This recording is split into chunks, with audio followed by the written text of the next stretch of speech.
Darkness is a lineage, passed like a curse from master to spawn. Velioth carved cruelty into Cazador's bones until the student became a mirror of the teacher. And Cazador, wrapped in that inheritance of pain, did the same to his own. And now here stands Astarion. What path will he choose? Welcome to Ravenloft, a series of campaigns and settings in the Forgotten Realms, the home of Dungeons & Dragons and Baldur's Gate 3. Today, we're tackling a topic that will, without question, cause some controversy. We're asking if Ascended Astarion is just Cazador 2.0. So, we're gonna need a trigger warning. If you're someone who dislikes your headcanon being brought into question with very literal gameplay and lore reflections because being hateful is more important to you than evidence, well, baby girl, you're gonna hate it here. Also, we're gonna get a little dark romance book talk girly up in here today. At this point, that should be a frickin' channel motto. So, suppose you're here and you hate Ascended Astarion, sub-dom relationships, or twisted romances because you think they're toxic, rather than a healthy testing ground and escape for our urges we shouldn't satisfy in real life. In that case, I gotta ask you, how did your algorithm even get you here? But in all seriousness, we are going to be discussing SA, DV, and some other triggering topics. I'll do my best to use YouTube overlord-friendly terms like spicy, but they're in no way meant to undermine the depth of those topics. And speaking of our YouTube overlords, we're currently in a boss battle against the almighty Creator Studio, on a mission to prove that more than 20% of viewers can be subscribers, despite what they say. So consensually smash that subscribe button, tickle the like and share, cause we gotta stick it to the man. And a huge thank you to my channel members. I Would Rather Be Reading, Rebel Yell, Wayward Laurel, Tav Dream 74, Autumn Moon, K White Shark, and Kath. With your support, I'm able to make more juicy lore content and, of course, essays on our morally gray hotties. In this essay, we'll be using a variety of sources, including professional psychological sources, all of which will be in the description. So, additional trigger warning. If you dislike what psychology sources prove about Astarion, take it up with the medical professionals. I don't make the rules. And now grab your favorite Fruity Dubby and relax, because I'm about to go a little deep. In order to answer our question, we first have to create a format of comparison, a lens, if you will, that defines what made Cazador into, well, Cazador. Only then can we hold Astarion up to that same light and ask, does he align with those same patterns of abuse, or does he diverge? These are the categories we're going to be using to draw that comparison. Number 1, the source of power, how each one of them gained their power and what it meant. Number 2, motivation behind that power. Why did they seek that strength in the first place?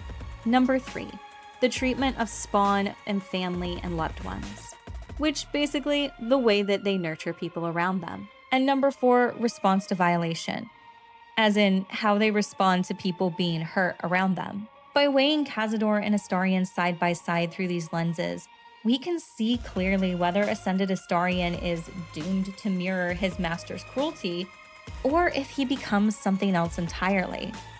Now, don't get it twisted, we're not stripping away his villainy, don't worry. I love me a morally gray hottie, and I'ma keep Daddy Fangs the way he is. But being a villain doesn't always equal being an abusive person. And until you divorce yourself from the idea that all evil people will hurt the people that they love, you're gonna have a rough go in this ride. Power isn't made, it's taken. And it can't come from nowhere. It has to be stolen, bought, manipulated, or even negotiated. And every theft leaves traces of how and why it was done. To decide whether Ascended Astarion is just Cazador 2.0, we need to begin at the root, because the way each man came into his strength reveals not just the kind of vampire he is, but what he intends to do with that strength once it's in his hands. Cazador's rise was crafted under the hand of his own master, Velioth. Velioth, once the master vampire of Baldur's Gate, trained him through cruelty distilled into 3 defining lessons. This skull is all that remains of the vampire Velioth. He turned Cazador, gave him the gift, and then taught him the rules of vampiric existence. Velioth's first lesson is always to dominate. Allow none to be your equal. Velioth recalls when Cazador reached out to a former friend. His punishment was to watch as Velioth drained his friend dry. Velioth's second lesson is that power comes from solitude. To share with others is to be weak, and to be weak is to fail and die. Velioth recalls when Cazador rebelled against him. Cazador suffered 11 years of impalement because he failed. Velioth's third lesson is to act not in haste. A near immortal has time to plan, time to act only when others will pay the price of action. Velioth recalls Cazador, his lessons learned, killing him in the rite of perfect slaughter. How they both laughed. Velioth recalls Cazador boiling the flesh from his skull, and then, to mock him, clamping his schooling scroll in Velioth's jaws. The skull's eyes flash a final time, and its jaws sag open. The scroll with all of Cazador's rituals is yours. Velioth is no more. These were hammered into Cazador with cruelty. He watched friends drained dry as warnings, hung impaled for over a decade as punishment, and endured humiliation meant to grind obedience into the very marrow of his bones. And with time, he passed those same lessons on to his own spawn, mirroring Velioth's methods, down to the same punishments, the same fears, and the same twisted idea that suffering was strength. When those lessons were completed, Cazador proved the student had learned too well. In 1276 DR, he turned the rite of perfect slaughter on his master. He and Velioth laughed together as he killed him. And in that laughter, the cycle of abuse passed from teacher to pupil.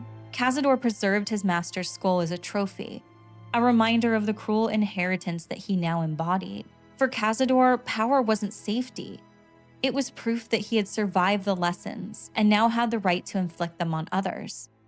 Astarion's ascension is something else entirely. While he does betray his master by killing Cazador and taking his place in the ritual, it's not a rise that's born from hunger for domination alone.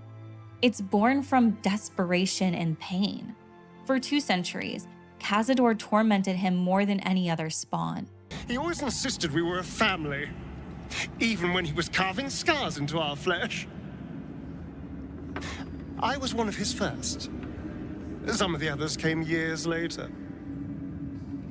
He was a monster to us all, but did take special pleasure in my pain. He said my screams sounded sweetest. Savoring his screams and forcing him to use his body to lure victims for the 7,000 souls the ritual demanded. Astarion was stripped of control over his own flesh and will. His body became his master's weapon. His hatred of that powerlessness is what drives him now. Astarion doesn't set out on a quest to become all-powerful, like Cazador did. He only wants to kill Cazador and be free. But when he learns the ritual can be taken, and the opportunity to claim it arises, Astarion's resolve shifts. He sees that power, finally, as the only shield strong enough to protect himself. And if he's found love, protect the mate he cherishes. You need not fear anything. His actions are a desperate claw towards safety, the culmination of years of fear, of trauma, of waiting for a chance that the tadpole finally gives him. He reaches for the power with Tav at his side, not as his trophy in that moment, but as his anchor. And his victory isn't about dominance. Even if he gets some power out of it, it was about survival. I'll be free. Truly. Completely free.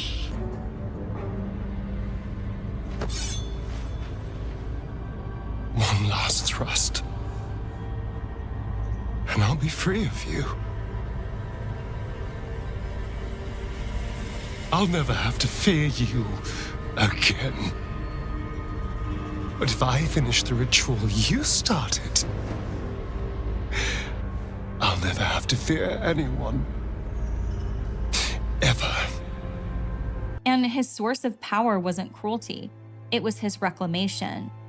Armor forged in centuries of chains that he now gets to wear as a crown, as a source of protection. Cazador spent years scheming and studying in secret to create the rite of perfect slaughter. A rite that, from what little we know, would allow a vampire to become a true vampire without needing to consume their master's blood. It was something brand new, which makes it his own creation. And it was fueled by cold, calculated cruelty. Every move Cazador made was planned, every death a part of the design to elevate himself above his peers. Well, Astarion's path, it couldn't be more different.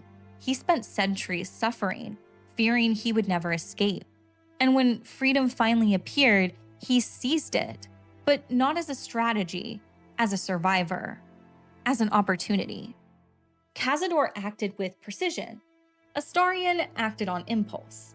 Cazador built the ritual through methodical research, and Astarion just stumbled into power through desperate self-preservation. He wasn't seeking to become a god or a ruler. He was clawing at the chance to just live, to just protect himself, and perhaps even to protect his mate. So even at the root, they already stand worlds apart. Cazador, the architect of torment, Astarion, the opportunist who took his abuser's throne. If power is a weapon, motivation is the hand that wields it. The reason why Cazador and Astarion sought power defines everything about how they use it. Because in Baldur's Gate, it's never just about strength. It's about why you need that strength. Generational trauma can turn victims into abusers, forging a cycle of pain that repeats until someone chooses to stop it. Psychologically speaking, motivation plays a huge role in breaking that cycle. But motivation alone isn't enough. Trauma instills negative self-beliefs that corrode confidence and sabotage growth, often requiring external support, i.e., love, friendship, safety, in order to repair what's broken in you. We'll explore those outside influences in the chapter devoted to how he treats people he loves, but for now, motivation is our focus. What drove Cazador to seek domination, and what drove Astarion to seek freedom? Cazador's hunger for power began as a desire for freedom from Velioth, similarly to Astarion, but it twisted into something far darker, long before he ever had a chance to overthrow Velioth. Over the centuries, his relationship with his master shifted from victimhood to devotion. Velioth's cruelty evolved into mentorship, and Cazador came to admire the very evil that once tormented him. He wanted not just liberation, but to embody the cold, commanding power Velioth represented. The rite of perfect slaughter was his creation, a testament to his brilliance and brutality, if you will. Not just to survive, but to surpass. When he and Velioth laughed together as Cazador killed him, it wasn't a rebellion, it was an inheritance, and Cazador had become the reflection his master always wanted him to be. This mirrors a common tragedy in generational trauma.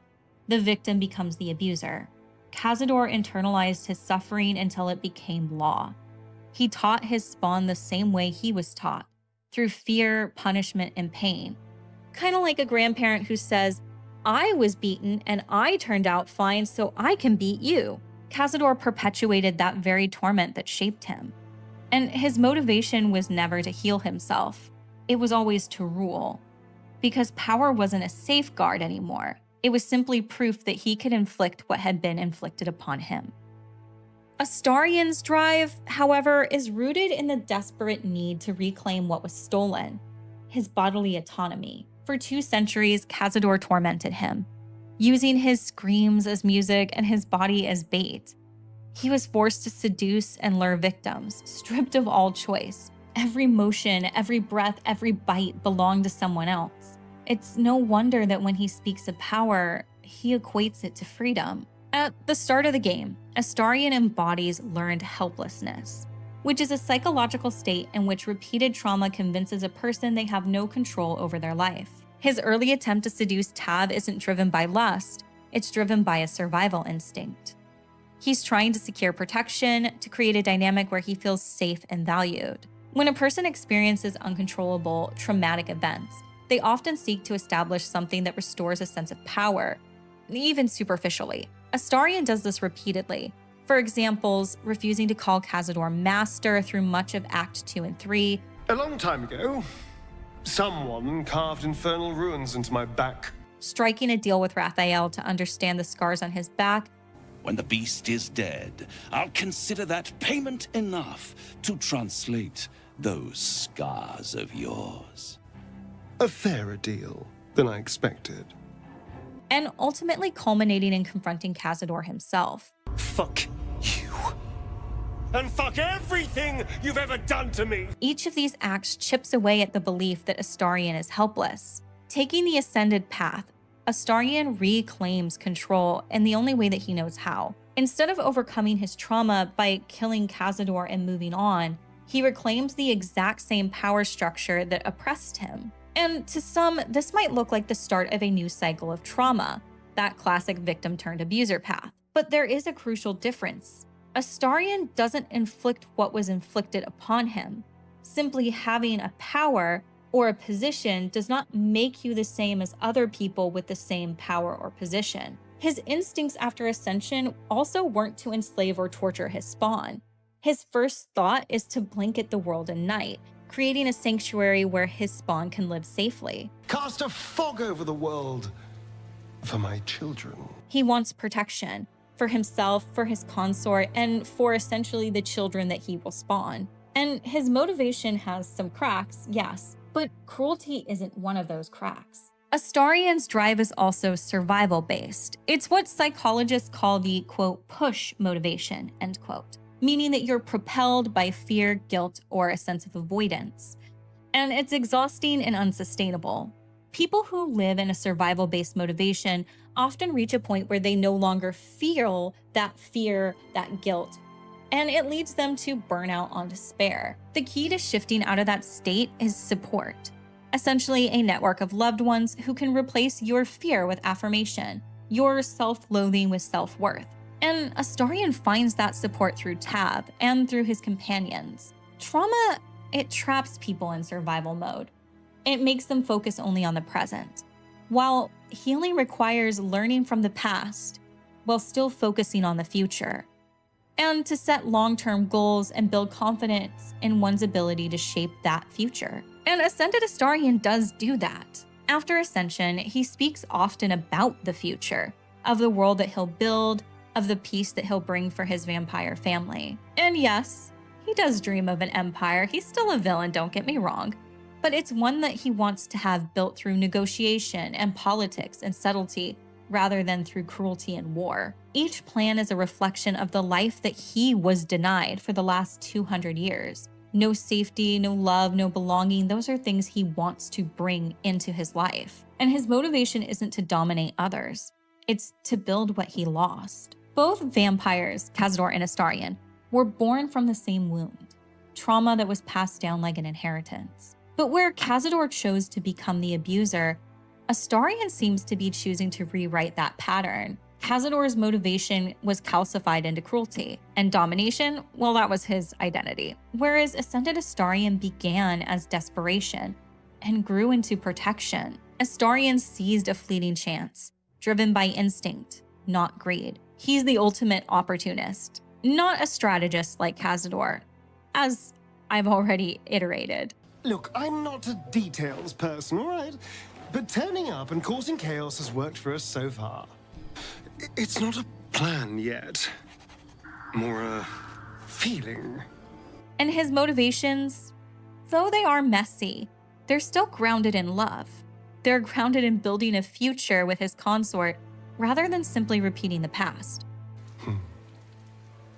I wish we could retreat into our palace already and spend a decade in each other's arms. As much as I wish to sequester you in a deep chamber of my palace and keep you all to myself, there's much to be done. Ask me anything, and it will be yours. Anything for you, my darling. Eterna amantes, lovers forever, until the world falls down. We are sovereigns. My sole endeavor now is to make this world yours and mine alone. I didn't get here. Maybe I need to just make a video of all of the times that Ascended Astarion has just been too ushy-gushy, overly in love with you. Motivation can break cycles of trauma, but only when it transforms from fear into purpose. Cazador's drive was poisoned by his ego, and Astarion's is refined by his connection with others. He started in the survival push motivation, all fear and self-preservation, but by the time he ascends, he started to show signs of being in the pull motivation, being driven by hope and love. His goal to protect his consort, to raise his spawn, and to forge an empire that's safe for other vampires that are his vampires is his way of reclaiming everything that Cazador stole from him. It's far from a flawless path, but no survival-born motivation is a flawless path. If motivation is the hand wielding the power, how they treat those under their care is the reflection of their own heart. Both Cazador and Astarion rule over a family of spawn. Astarion, theoretically, we only have us as his spawn so far. But what they built with that power, it couldn't be more different. Cazador's rule was, as we've said, domination through fear. Cannot emphasize that enough. Astarion's, though, it is still laced with some darkness, but it's more about loyalty and love. To understand whether Ascended Astarion continues the cycle of abuse or ends it, we have to look closely at how each vampire treats the people that depend on them, essentially the ones that they love. Cazador's spawn were not family. They were property. He kept them confined in a dormitory called the Kennel, where he often beat them and starved them, tormenting them simply to hear them scream. He forced them to seduce victims for his feedings and for rituals, and he even pitted them against each other to deepen their fear and dependency. He used their suffering to build his empire, controlling them through humiliation and pain. His house was not a home. It was, effectively, a kennel of despair, echoing with screams instead of laughter. Cazador's cruelty, it wasn't impulsive. It was deliberate, methodical. You could even say it was ritualistic. He derived power from their fear, ensuring no one under him could ever question their place. He mirrored Velioth's lessons perfectly, but also added his own, domination and isolation, and to never act with haste. His punishments reinforced submission, and his rare displays of affection only deepened dependency. Every act of control was a reenactment of his own abuse. In this case, Cazador's relationship with his spawn represents the purest form of the trauma cycle. He learned that cruelty, he embraced it, and then he passed it down as a law. For him, family wasn't something that was built on love or even loyalty. It was founded on terror and servitude. But as we all know, fearing someone is not the same as respecting them. Astarion's rise to power places him in a similar position to what Cazador once held. He's the master of a family of spawn. But the parallels, they end there. As we've said, for 2 centuries, Astarion endured starvation, violations, and torment as Cazador's favored pet, the one whose screams sounded the sweetest. When he finally claims power, he doesn't repeat Cazador's methods. He transforms them instead. His instinct isn't to enslave, but to protect. Ascended Astarion made it clear that he wanted to create a paradise for his spawn, a place where they could live freely, safely, and even walk beneath the sun. The difference here is really vital, because Astarion's trauma could have driven him to recreate what he endured. Many survivors of abuse unconsciously do that. Yet Astarion's darkness directs outward toward threats like the Elder Brain, rather than inward towards his dark consort. His versions of power is a little possessive, yes, but possessive doesn't automatically equal cruel. He desires partnership, not simple submission. Even when he offers Tav the chance to become his dark consort, it's with a type of understanding. He gives them agency, the chance to know what they're giving up and still choose. Although he doesn't share everything. But if you want to know more about that, you should watch my Vampire Bride video. Now let's say you're a dark consort and you choose one of the other ending paths, like traveling with Lae'zel or going to the Hells with Karlach. Astarion does not lash out at you for making this choice. At the epilogue celebration, Ascended Astarion encourages Tav to go and explore the world. He's secure in the belief that you will always return to him. And after all, you're vampires. You have an eternity to spend together. So, how are you enjoying the Hells, my dear? I assume they're darling as ever. Oh, my dear. You didn't leave me. I let you go. If I'd have wanted you to stay, I only had to say the word, and you would have been back by my side. But I'm not some controlling monster. I wanted to give you space to see what else is out there. Make your own mistakes, and return to me, ready to fully appreciate our life together. Astarion's affection, too, stands as a stark contrast to Cazador's manipulation. Both of the men do use pet names, but where Cazador's pet names are infantilizing and degrading, Do not slouch before me, boy! Have you no respect for yourself? Oh, thankless child. Astarion's express love and devotion. Yes, my treasure. You sweet, sweet thing. On your knees, darling. What can I do for my dearest pet? My consort. Then come with me, my love. Anything for you, my darling. He says them in the kind of way that a dom would say them to their sub that they cherish. He's teasing, he's playful in his control, and even the power dynamics in his kisses show mutual enjoyment, not coercion. He values consent and adoration and equality in that chosen bond. However, as a side note, and someone who is a sub, oftentimes people misinterpret the dynamics of power and power exchange as being toxic or controlling, when in reality, both partners have an equal amount of control in that surrender and in that dominance. It's something that's negotiated. And in passing banter, it is addressed that that is a negotiation that Astarion and his dark consort have. Mainly the banter where he's discussing his relationship with Halsin and the one where he discusses his relationship with Gale. Give oneself wholly, and to have a lover totally in your thrall. A harmless game until it becomes real. I worry for the two of you, Astarion. For your sake. I hope some of it is just a fantasy, deep in your heart. Our spot. Must you take everything so seriously? We're both happy with our arrangement, and that's all that matters. So, Astarion, I hear your relationship's taken on a new aspect recently. My life has taken on a new aspect. It's only natural that my relationships change as well. As the vampire ascendant, I can grant my lover immortality and bind them to me forever.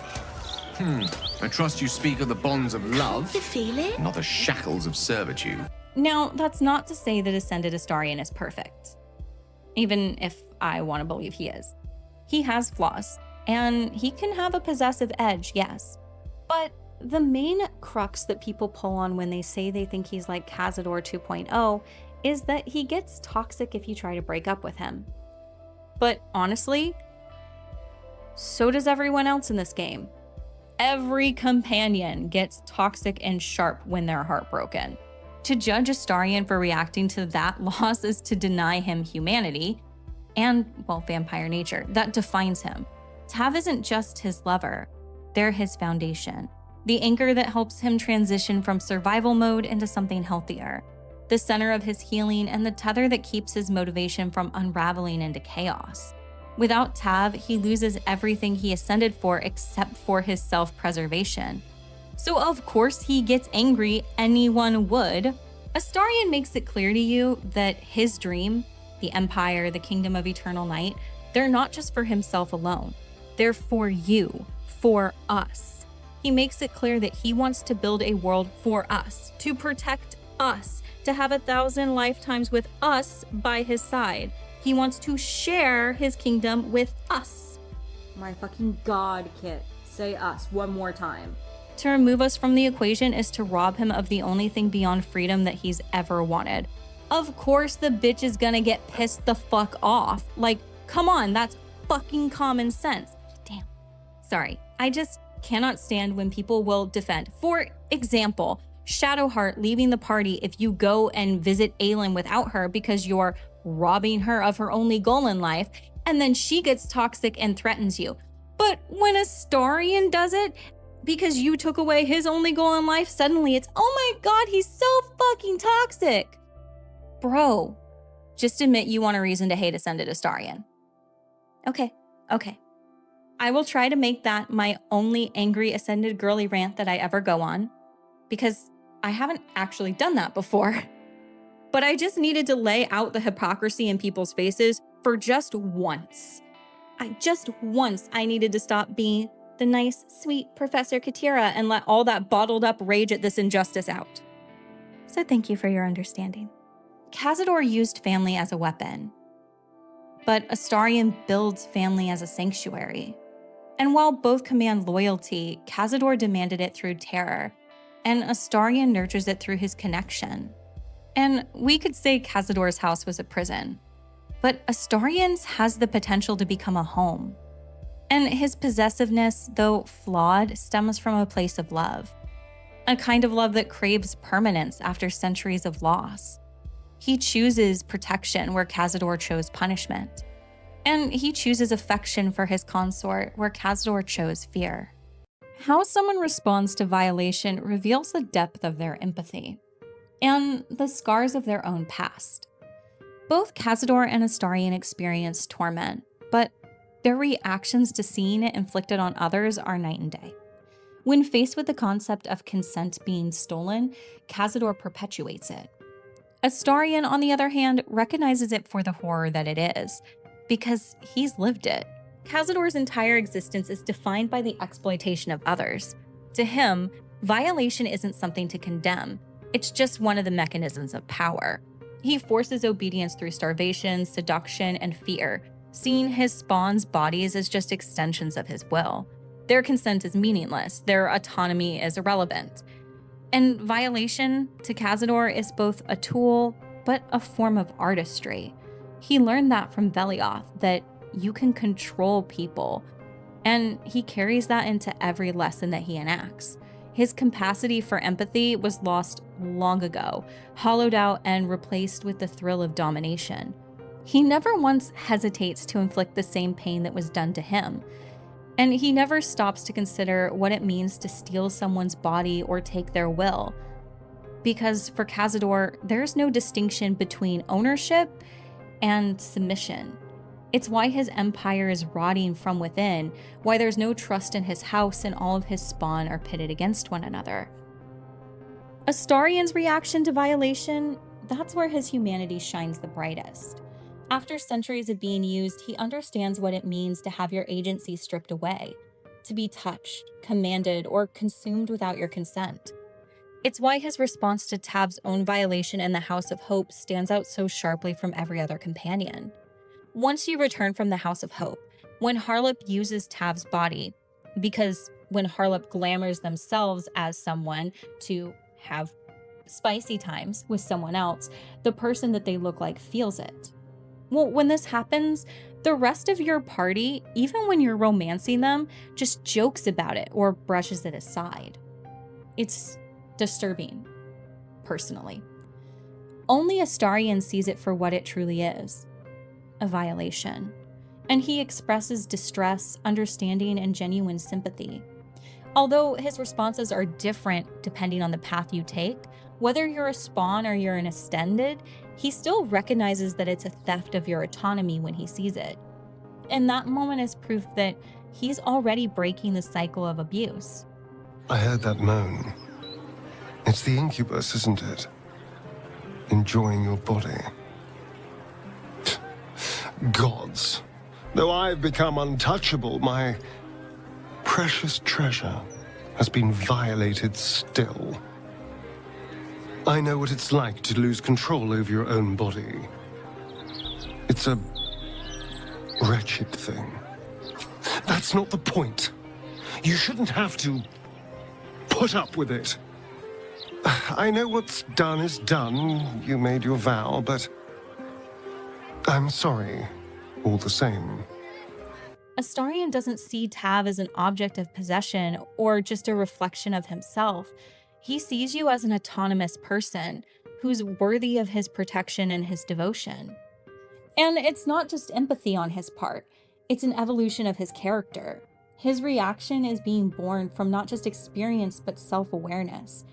He knows exactly what it feels like to be stripped of control and reduced down to a vessel for someone else's desires. And that's why he wants to keep that from happening to you. And while Cazador normalizes that horror, Astarion names it for what it is. Wrong. And that alone separates him from every other vampire who's come before him. Healing does not happen in absolutes. It happens in choices. In the moments that we decide whether to repeat the pain that we've endured or to rise above it. Ascended Astarion is not a perfect man, nor is he free from darkness, but he stands on the edge between ruin and redemption. That edge, that tension, that's what makes him so achingly real. Throughout Baldur's Gate 3, Astarion shows signs of overcoming helplessness, of finally stepping out of survival mode and into liberative reclamation. Astarion begins to move from, I must control to survive, toward, I can protect and still be free. But this evolution isn't automatic. It flourishes only under certain conditions, when he's loved, when he's trusted, and when he's anchored by those who believe in him. Ascended Astarion's genuine growth only shines when you romance him and choose the good ending, or when playing his origin story and choosing to ascend while still trusting your companions in the final, defining scene before the epilogue. His goodness and his capacity for change, it hinges on his relationships.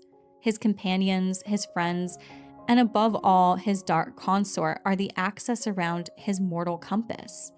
Without them, his need for power could consume him. But with them, it transforms into a purpose. Astarion is capable of both paths, breaking the cycle of trauma or becoming another version of Cazador. His words and actions prove that he wants to be a better man, but his words and actions also reveal how easily he can be tempted by control and power. And as we all know, trauma can whisper old lies into the minds of survivors, like, you're only safest when you're holding the chain. At this point in Astarion's healing, he needs a support system. He needs love, accountability, and a connection to keep him grounded. And that doesn't make him weak, for the record. It just makes him human, even if he is undead. Unlike Astarion, Cazador had no one, no support, no mirror to remind him that love could exist without dominance. And that's why he fell completely into monstrosity. Astarion, though, he has a chance to be different, and that chance is what separates him from Cazador. Astarion is still capable of growth. He still feels hope and love, and those are things that Cazador lost long ago. What makes Astarion's story so compelling isn't that he's a wholly good character or a wholly evil character.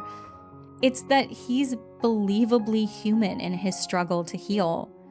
Every survivor knows this crossroad, to repeat what hurt you, or to find the strength to confront it.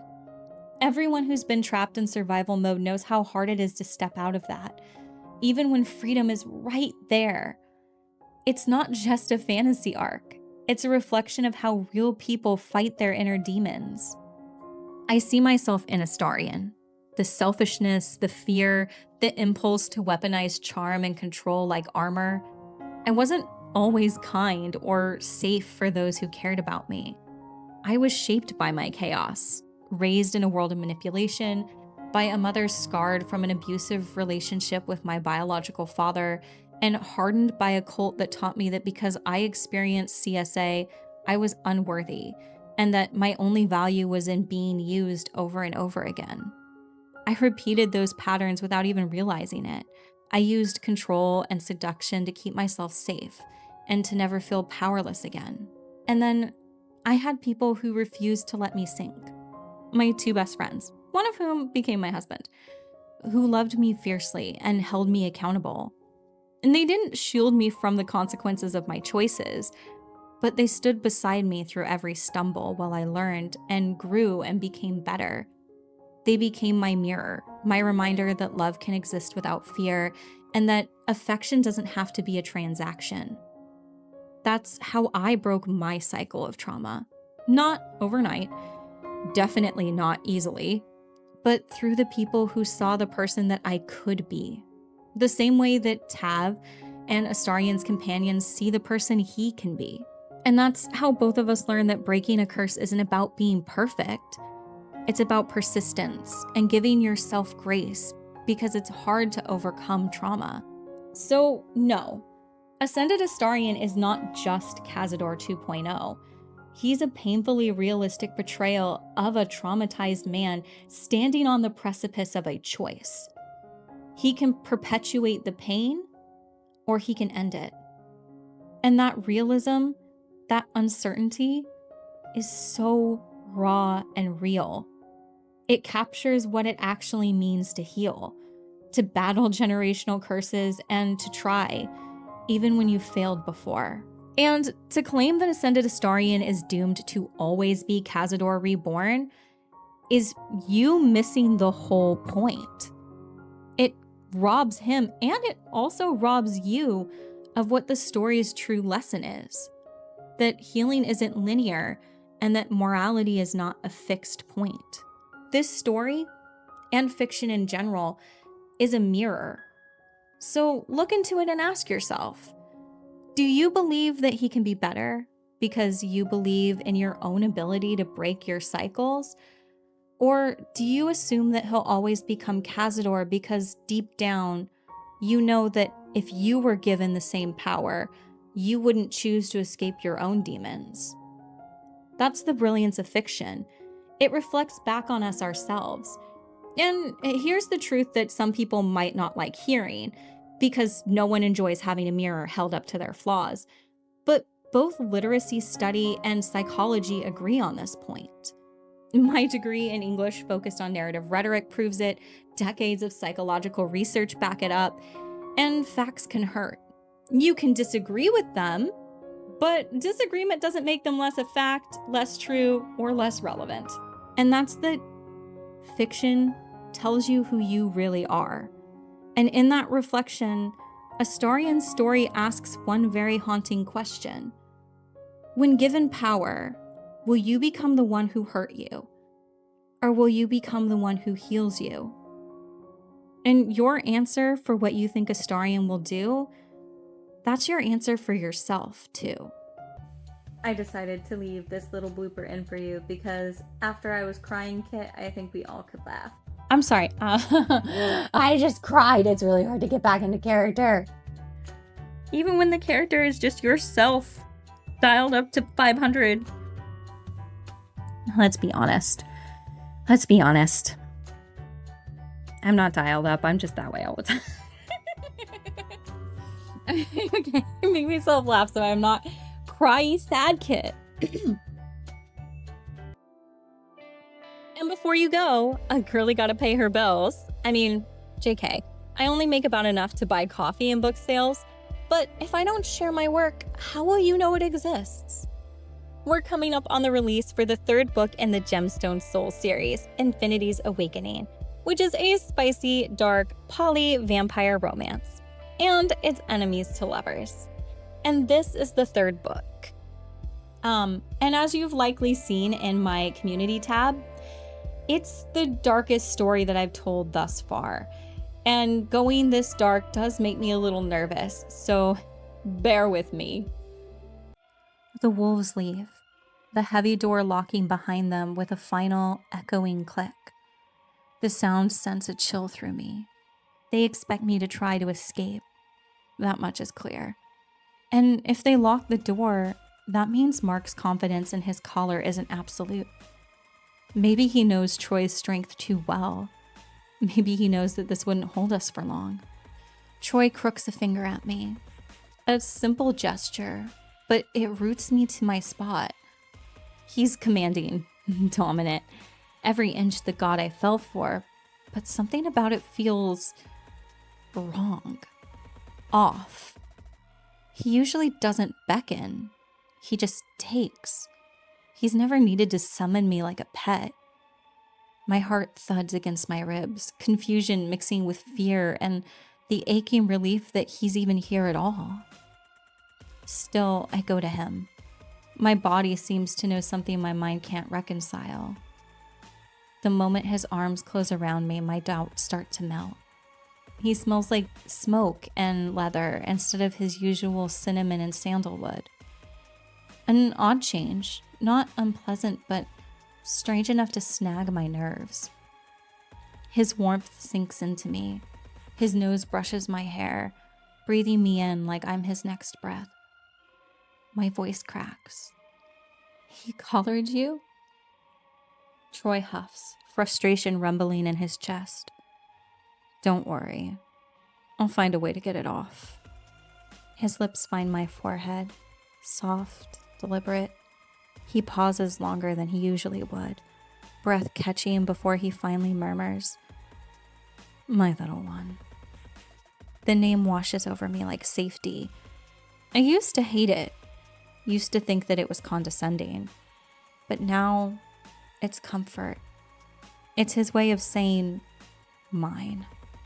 It makes me feel small, precious, cherished, like I'm something sacred he's protecting from the world. He lifts my chin, golden eyes gleaming. The angel would. You can't heal for a whole day, but you risked. I couldn't stop myself from coming to save you. He cuts in. My stomach twists. This isn't how I told you to save me. Did Cedric not know how to cast the spell? He studies me. Too measured. Too cautious. It's the kind of silence he uses when he's trying to hide something. I told him that I loved him. I thought that meant we were done with secrets. But the way that he's looking at me right now, it's like he's afraid of what I'll see in him.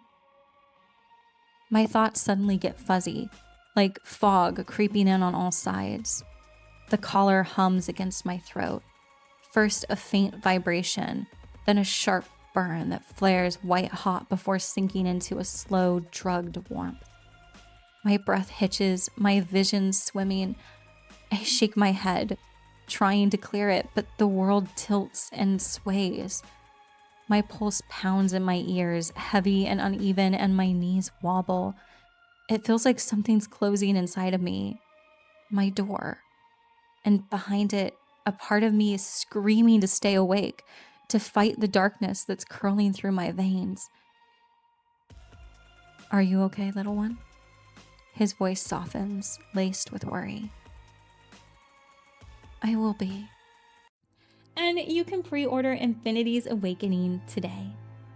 And with that, thank you for being here. Because writing and gaming, they're my passions. And with subscribers like you, I get to chase those passions. And I hope to see you in the next one. And good night, darling.